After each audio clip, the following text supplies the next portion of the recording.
One aspect of Boxcutter that I'm always seeking to improve even slightly is array, namely radial array.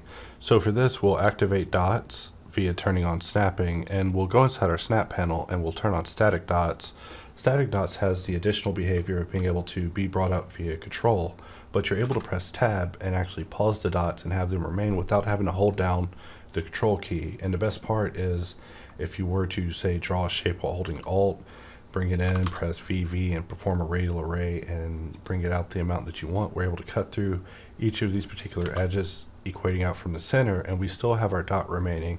Normally after you perform a cut and a face is turned into an end-gon, your dots become something much more different and unable to be used. So we'll just draw another shape, press VV, and we see that our settings got reset, but it's fine because we're able to go out and make adjustments. But let's bring out another shape and we'll extrude it, press VV, and we see that once again the settings have been reset, so we have to basically move our shape and get it exactly how we want.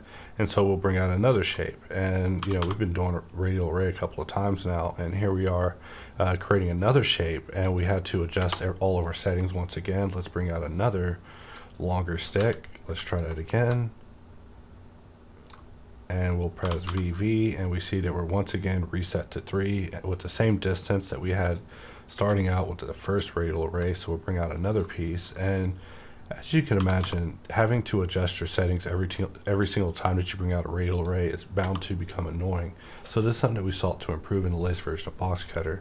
So if we were to go up to our snap panel, we can enable dots, and we go in our behavior drop down for the snapping, and we can turn on static dots.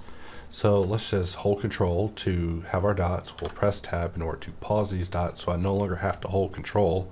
I can begin pondering other keys I have to hold that I need to remove our ability to have to hold. Believe me, I'm always pondering how to free the user up from having to even deal with these hotkeys. So we'll bring out our shape, we'll press VV, and we have our shape precisely where we want. So let's bring out another shape. Let's try that again.